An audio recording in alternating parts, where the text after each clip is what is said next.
The Great Hall of the Galactic Council was huge. It could hold thousands of beings from across the galaxy. Today, like every day for the past 3,000 years, representatives from hundreds of different worlds sat in their special chairs and platforms. Some breathed oxygen like humans would. Others lived in water tanks.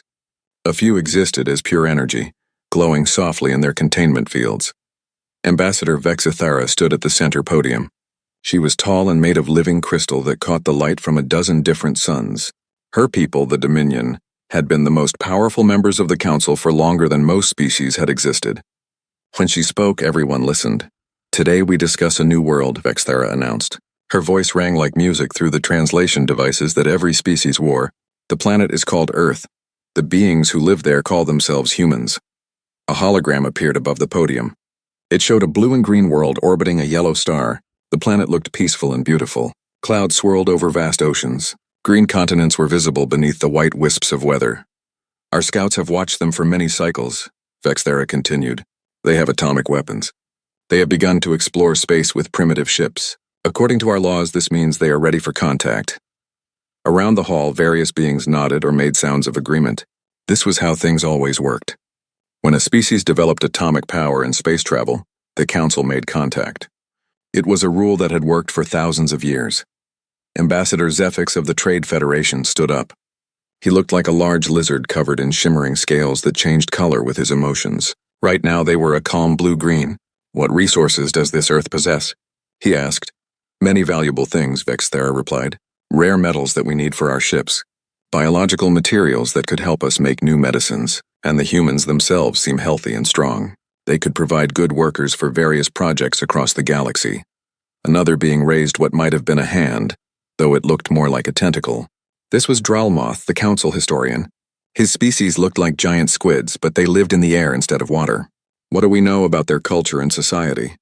"They are divided into many small groups," Vexithara answered. "They fight among themselves often, but they also work together when they face outside threats. Our cultural experts believe they will accept our offer easily. Most species do." The council had a simple system that had worked for 3,000 years. When they found a new species that was advanced enough, they offered them a deal. The new species would give the council tribute. This tribute was usually raw materials, cultural items, or workers. In return, the council would give them faster-than-light travel technology. They would also be allowed to trade with other species in the galaxy. Most importantly, they would be protected by the council's mighty fleets. It was a good deal for everyone. The new species got amazing technology and protection. The council got resources and new members. Very few species ever refused. In fact, in 3,000 years, no species had ever said no to the council's offer. "What tribute do we request?" asked another council member. This one was from the hive mind species. They looked like large insects, but they all shared one connected consciousness. When one spoke, it spoke for millions. Vexithara's crystal body rang with harmonic tones as she answered. "We ask for 15% of their yearly production of rare metals. We also want access to their biological databases for medical research. Finally, we want cultural exchange programs so we can learn from each other."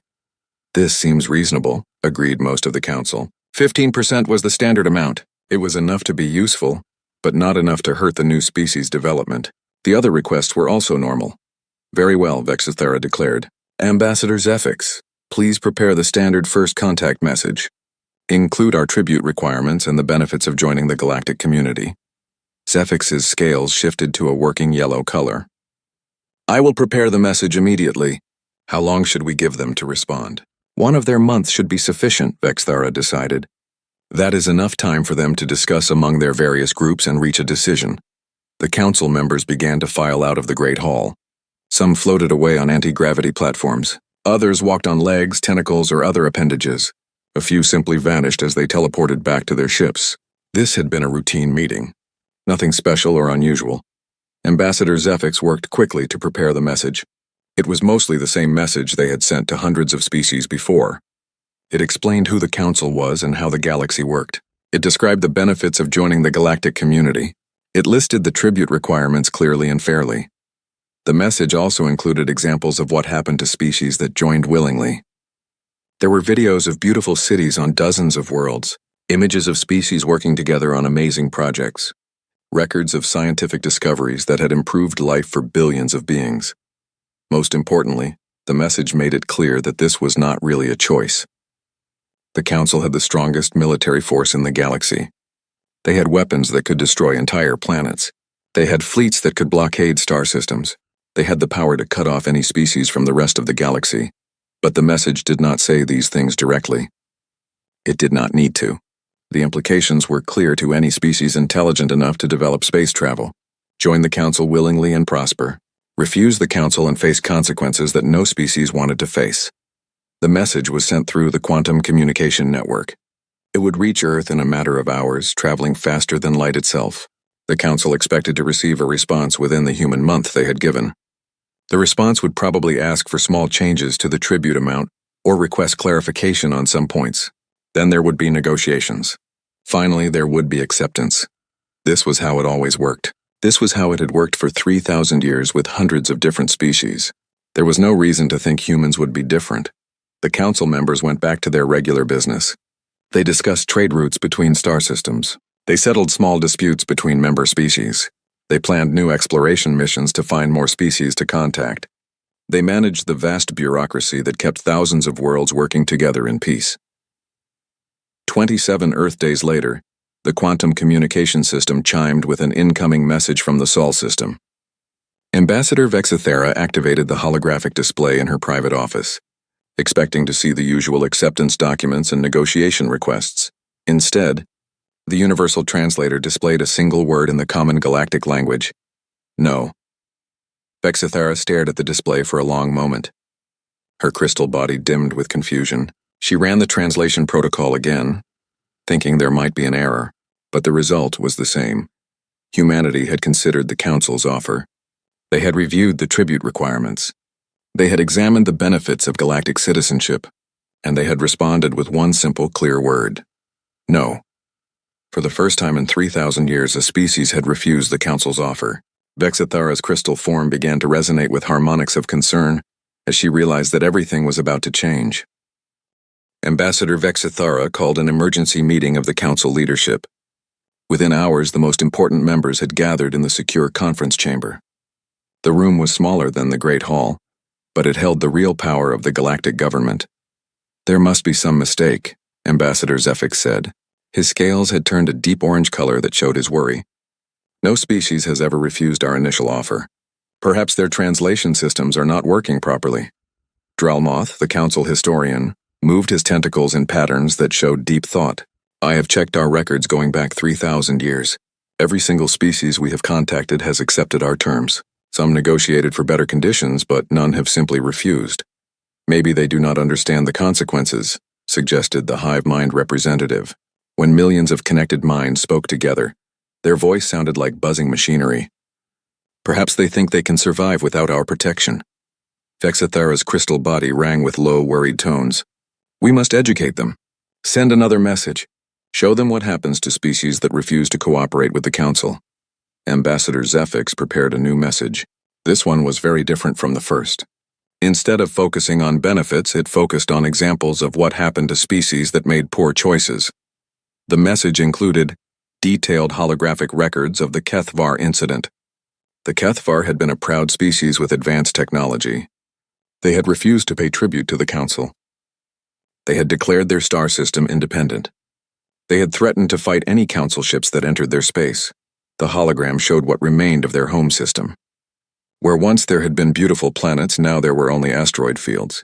Where once there had been space stations and cities, now there was empty space and debris. The Kethvar had chosen to fight the Council. The Council had erased them completely. The message also showed the Melody quarantine. The Melody were still alive, but they had been locked on their home planet for 200 years. No ships could leave their system. No messages could reach the outside galaxy. They had become prisoners on their own world because they had refused to accept Council authority. There were other examples. The Vorth Empire reduced to a single planet. The Crystalline Collective, forced to dismantle their entire military. The Free Traders Alliance disbanded and scattered across the galaxy. Every species that had tried to resist the Council had learned the same lesson. The Council was not cruel by nature. They preferred cooperation to conflict. But they had maintained peace across the galaxy for thousands of years by making the consequences of resistance clear and absolute. No species was strong enough to fight the entire galactic community. No world could survive alone against the combined might of thousands of civilizations. The second message to humanity was much longer than the first. It included detailed explanations of the Council's military capabilities. It showed the size of their fleets and the power of their weapons. It made clear that resistance was not just futile, but would result in complete destruction. The message ended with a simple statement: reconsider your position. Accept our generous offer. Join the galactic community in peace and prosperity. This time the Council only waited 14 Earth days for a response. When the quantum communicator chimed, every Council leader was watching. They expected to see a message of surrender and acceptance. They expected humanity to beg for forgiveness and agree to the original terms. Instead, the universal translator again displayed a single word: no. But this time, something else came with the message. A data packet that made every Council member's blood run cold, regardless of what type of blood they had. The data packet contained detailed scans of Council fleet positions throughout local space. It included intercepts of military communications that should have been completely secure. It had tactical analyses of Council ship designs and weapon systems. Most shocking of all, it contained accurate counts of troops and supplies in every Council base within 50 light-years of Earth. How is this possible? Zephyx demanded. His scales had turned bright red with alarm. Our security systems are the best in the galaxy. No pre-FTL species should be able to penetrate them. It gets worse, Drelmoth reported, his tentacles writhing with agitation.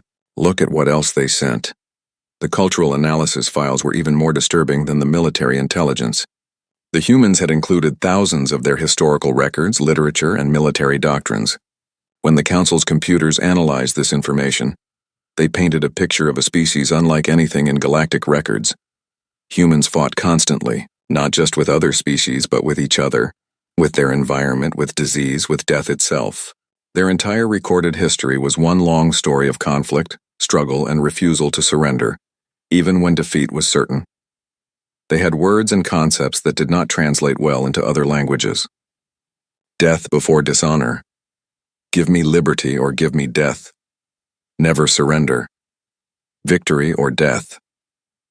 These phrases appeared over and over in human culture, literature, and military doctrine.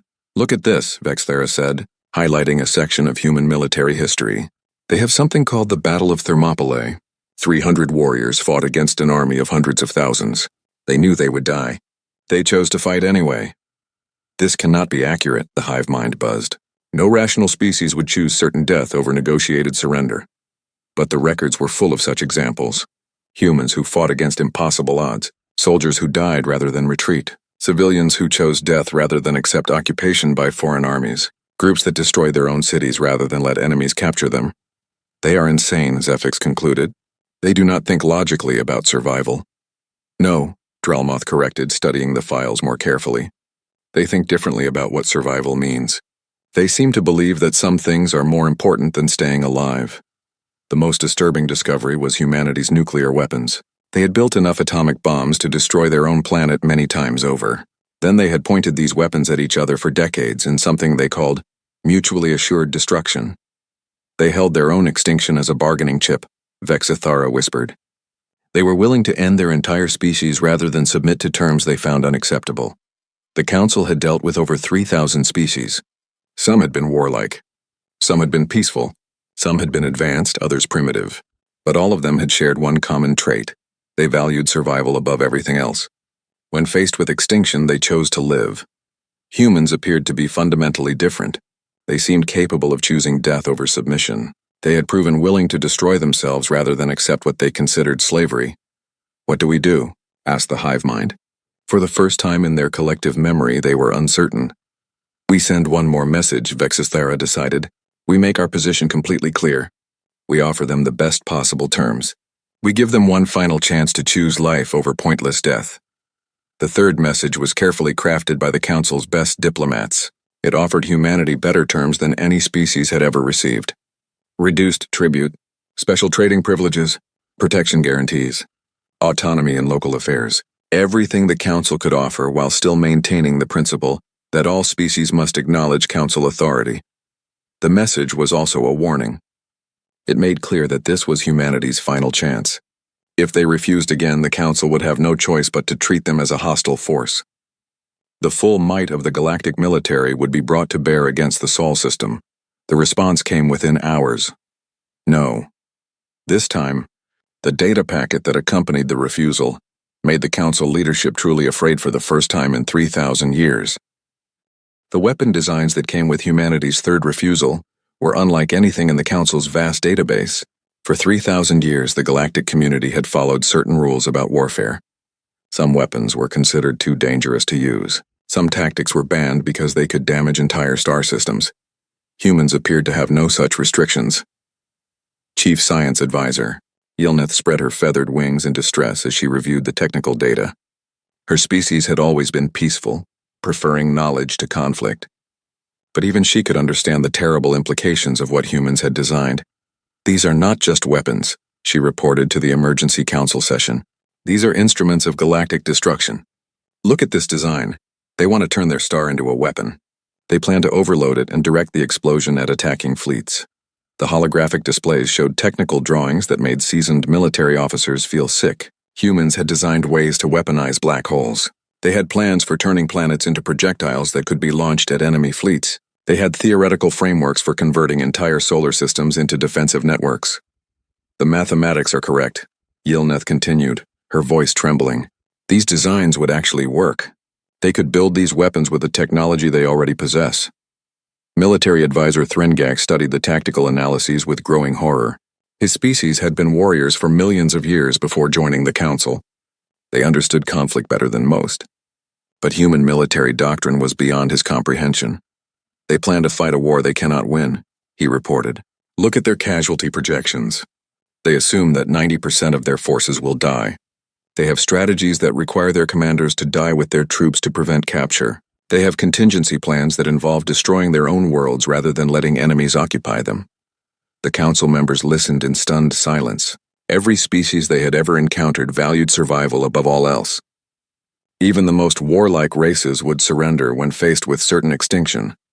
The idea of fighting to the death was something they could barely understand. But surely they realized they would lose. Ambassador Zephyx protested. His scales had turned pale with shock. "Our fleets could overwhelm their defenses easily. Their weapons are primitive compared to ours." "That is not the point," Threngak explained. "They do not plan to win. They plan to make victory so costly that it becomes meaningless. Look at this doctrine they call scorched earth. If they cannot defeat an enemy, they destroy everything of value so the enemy gains nothing from conquest." The human military files contained thousands of historical examples. Cities burned rather than captured, armies that fought to the last soldier, civilians who chose death rather than slavery, resources destroyed to prevent enemy use, bridges blown up to stop advancing armies, crops burned so invaders would starve. "They have evolved this concept beyond planetary warfare," Yilneth added. "Their space-based scorched earth doctrine involves destroying entire star systems. If they cannot prevent conquest, they will ensure there is nothing left to conquer." Deep space monitoring stations had detected massive industrial activity throughout the Sol system since first contact. Human asteroid mining operations had expanded dramatically. Energy signatures suggested they were building something enormous. In the outer reaches of their solar system, construction appears to be taking place beyond their 9th planet, reported the monitoring station commander via quantum link. "Energy readings suggest industrial operations on a scale that rivals our largest shipyards.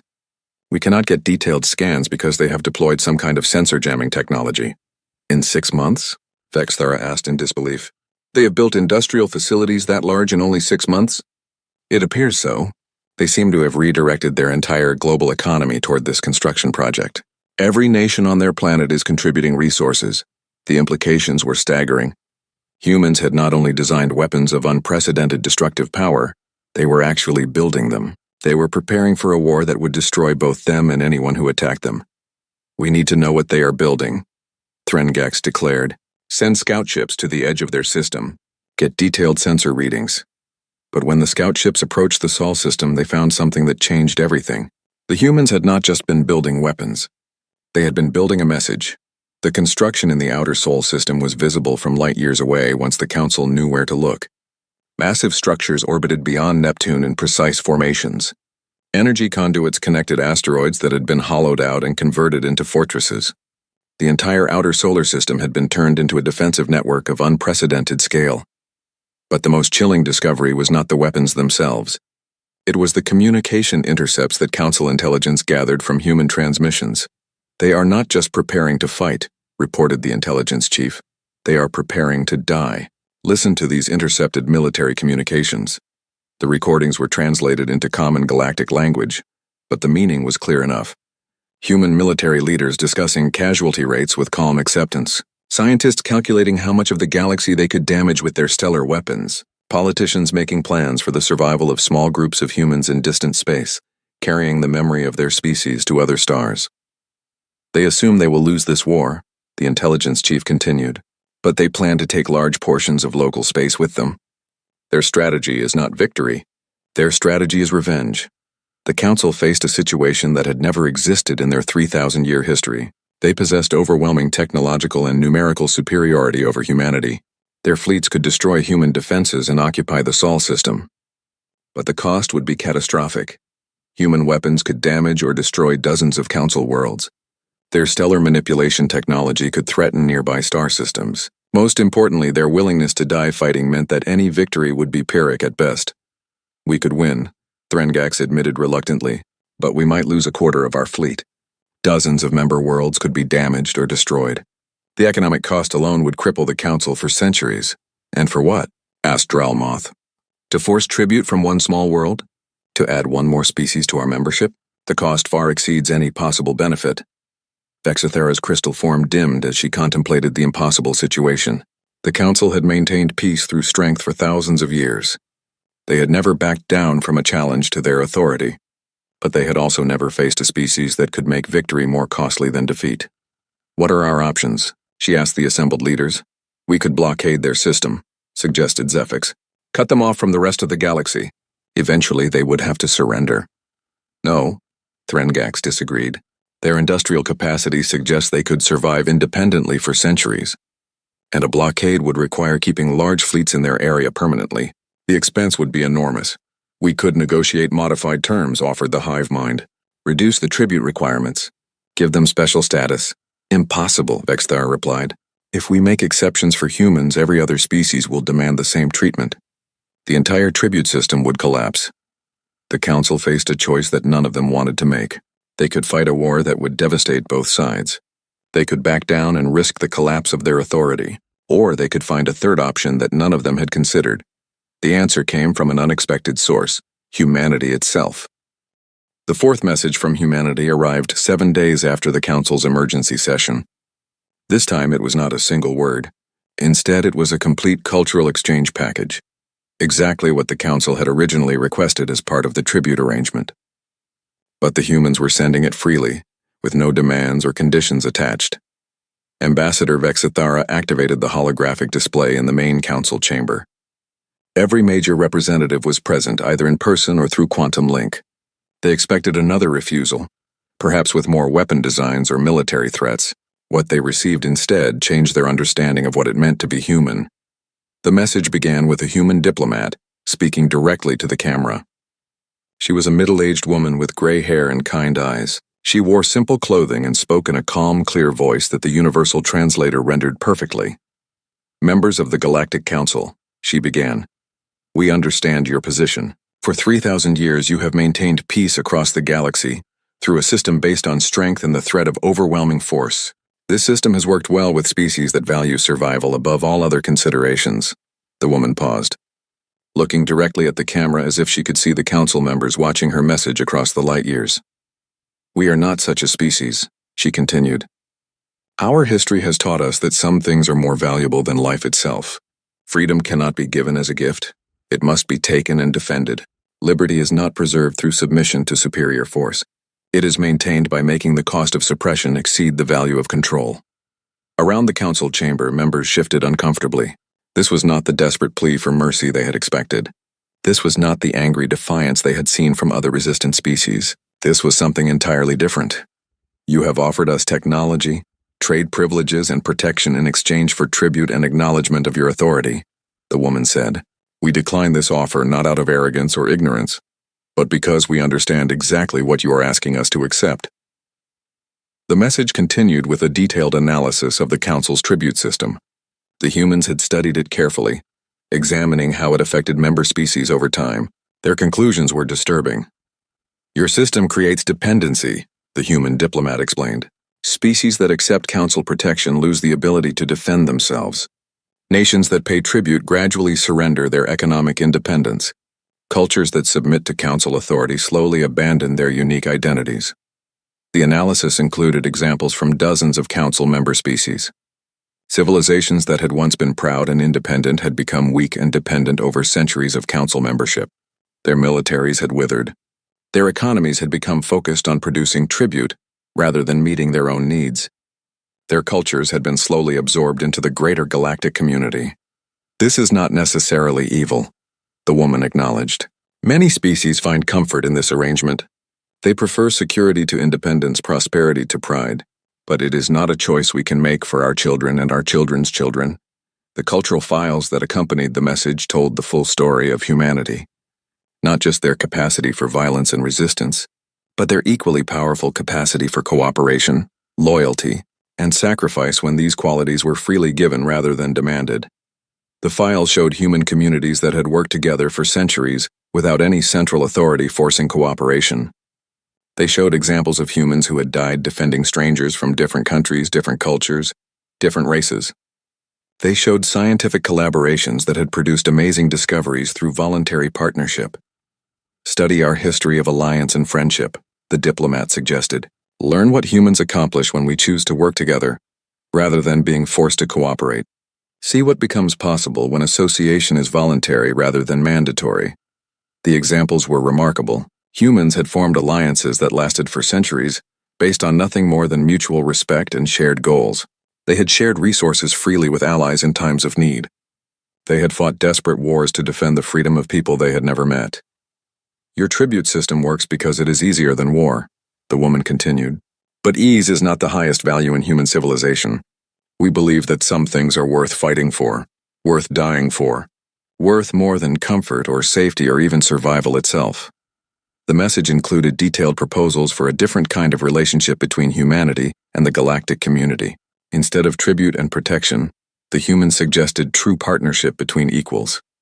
They offered to share their technology and resources freely in exchange for the same consideration from other species. We would welcome the Council as allies and friends, the diplomat said. We would stand with you against any threat to galactic peace. We would share our discoveries and learn from yours. We would defend Council worlds as fiercely as we defend our own, not because we are required to, but because we choose to. The proposals were detailed and practical. Mutual defense agreements based on voluntary participation, technology sharing programs that benefited all participants equally, cultural exchange initiatives that preserved the unique identity of each species while promoting understanding between them. But we will not accept you as masters, the woman said firmly. We will not pay tribute for the privilege of existing.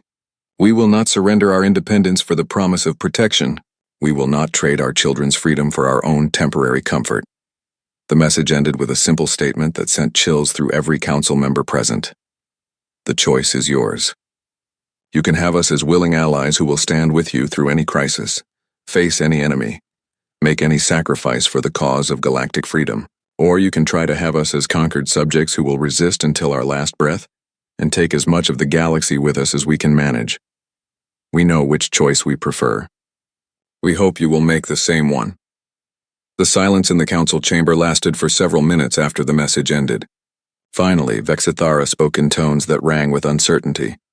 They are offering us something that has never existed before, she said slowly. True partnership between species. Alliance based on choice rather than force. It is impossible, Zephix protested, though his scales had shifted to colors that showed deep thought rather than rejection. The tribute system maintains order. Without it, the galaxy would fall into chaos. Would it? Asked Tralmoth quietly. His tentacles moved in patterns that showed intense consideration. Or would it evolve into something better? Something based on cooperation rather than coercion? The hive mind's collective consciousness buzzed with internal debate for several minutes before they spoke. The humans offer us an alternative we have never considered. What if strength came from willing alliance rather than forced submission? Chief Science Advisor Yilneth had been studying the human cultural files with growing amazement. Look at their scientific achievements, she said, highlighting sections of the data. They have made more technological progress in the past century than most species make in 1,000 years. And they did it through voluntary cooperation between independent groups. Military advisor Threngax reviewed the human military alliance structures with professional interest. Their defensive pacts are stronger than our enforcement treaties, he admitted reluctantly. When humans choose to fight together, they are far more effective than when they are forced to fight for us. Because they are fighting for something they believe in, rather than something they fear. Vexithara realized. Their strength comes from conviction, not compulsion. The Council faced a decision that would change the nature of galactic civilization. They could maintain their system of tribute and protection, but it would require crushing a species that could inflict catastrophic damage in their final hours. Or they could try something that had never been attempted before. Building a galactic community based on mutual respect rather than mutual fear. The debate continued for hours, but gradually, one by one, the Council members began to reach the same conclusion. Humanity had offered them something more valuable than tribute or submission. They had offered them friendship. The debate in the Council chamber lasted for 3 full days. Representatives argued through multiple sleep cycles, meal periods, and shift changes. Some members participated from their home worlds through quantum communication links. Others traveled halfway across the galaxy to be present for the most important decision in Council history. Ambassador Vexithara had never seen the Council so divided. In 3,000 years of galactic government, major decisions had always been reached through careful consensus building. The tribute system had worked so well for so long that most Council members had never seriously considered alternatives. If we abandon the tribute system for humanity, every other species will demand the same treatment, argued Representative Clix of the Manufacturing Guild. His mechanical body clicked and whirred with agitation. Our entire economic structure depends on predictable resource flows from member worlds. But look at the projections, countered Chief Economic Advisor Yerndal, her bioluminescent patches flashing with excitement. If we establish true trade partnerships instead of tribute relationships, the economic benefits could be enormous. Species that keep more of their own resources, invest more in development and innovation. The Human Cultural Files had provided detailed economic models that challenged every assumption the Council had made about resource management. Species that were allowed to develop independently showed faster technological progress, higher productivity, and greater innovation than those locked into tribute relationships. The humans have made more scientific advances in the past 50 years than most Council species make in 500, reported science advisor Yilnith. Their model of voluntary cooperation between competing groups seems to drive rapid innovation. Military advisor Threngax had spent hours studying human alliance structures. Their military partnerships are based on mutual respect and shared goals, he reported. When humans fight together by choice, they show coordination and determination that exceeds anything we achieve through forced cooperation. The hive mind representative had been unusually quiet during the debates. Their collective consciousness was processing the implications of human individualism and how it might work alongside their own group mind approach to civilization. We have always assumed that unity required uniformity, they finally announced. The humans suggest that diversity within cooperation might actually be stronger than conformity within submission. Ambassador Zephix's scales had been cycling through every color in his species' emotional spectrum. I understand the theoretical benefits, he said, but how do we implement such a radical change? How do we convince 3,000 member species to abandon a system that has provided them with security and prosperity? We start with humanity, suggested Dralmoth. We offer them the partnership they have requested. We study the results. If it works as well as their models suggest, other species will want to participate voluntarily. The idea was revolutionary. Instead of forcing change across the entire galactic community, they would create a new model alongside the old one. Species could choose between traditional council membership with tribute requirements and protection guarantees, or they could opt for the new alliance model with full independence and mutual cooperation agreements. It would be an experiment. Vexithara mused. The first major change to galactic governance in 3 millennia. The humans have already shown us that change is inevitable, Yilneth pointed out. We can guide that change constructively, or we can fight it destructively, but we cannot prevent it. The final vote was closer than any major council decision in recorded history. By a margin of just 12 votes out of hundreds cast, the council approved a historic resolution. For the first time ever, They would withdraw a tribute demand and offer equal partnership to a newly contacted species. Ambassador Vexthara was chosen to deliver the message personally. She stood at the same podium where she had announced the initial contact with humanity just months earlier. But everything had changed since then. People of Earth, she began, her crystal form resonating with harmonics of respect and cautious hope. The Galactic Council has carefully considered your proposal for equal partnership. After extensive debate and analysis, we have reached a historic decision. The message was broadcast simultaneously to every government on Earth and transmitted through the quantum network to reach the outer system construction, sites where humans had built their defensive installations. We formally withdraw our tribute requirements, Vexthara announced. We invite humanity to join the galactic community, not as subjects paying for protection, but as equal partners contributing to our shared future. The terms offered to humanity were unprecedented. Full sovereignty over their home system, equal voice in council decisions, access to all galactic technology and trade networks without tribute requirements. Mutual defense agreements based on voluntary participation rather than forced compliance. Your word no has taught us something we had forgotten, Vexthara continued. The strongest foundations for peace are built on mutual respect, not mutual fear. The most enduring alliances are formed by choice, not by conquest. The Council was offering humanity something that had never existed before, true equality within the galactic community. But they were also asking for something equally unprecedented, a partnership based on trust rather than force. We understand that this decision carries risks for both our peoples, Vexthara acknowledged.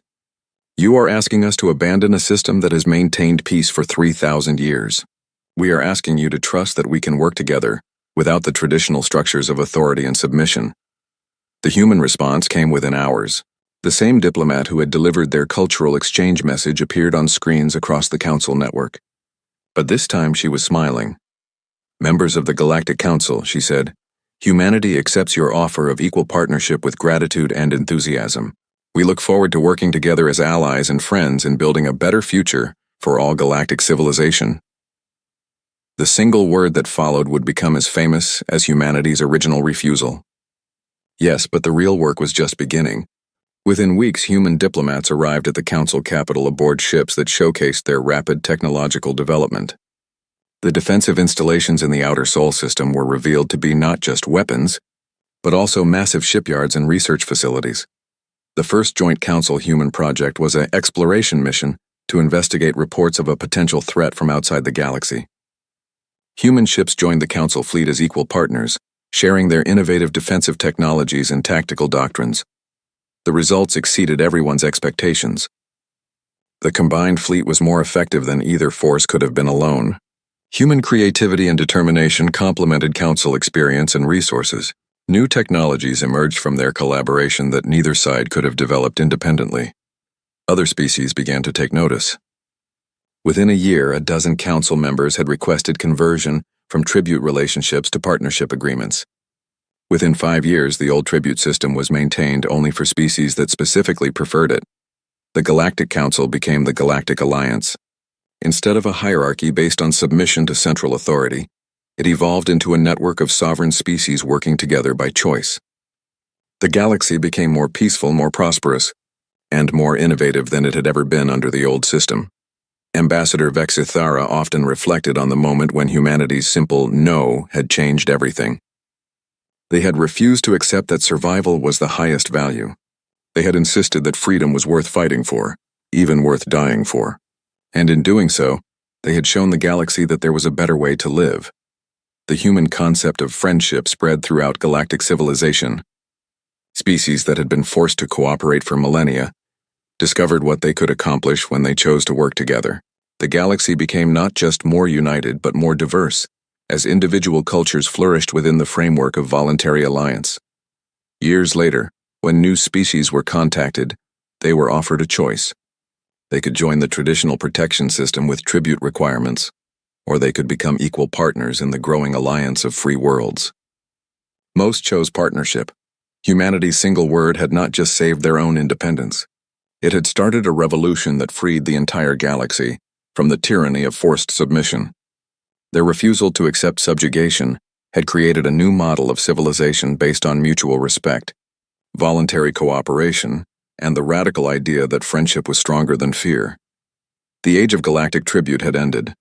The age of galactic partnership had begun, and it all started with one simple word: no.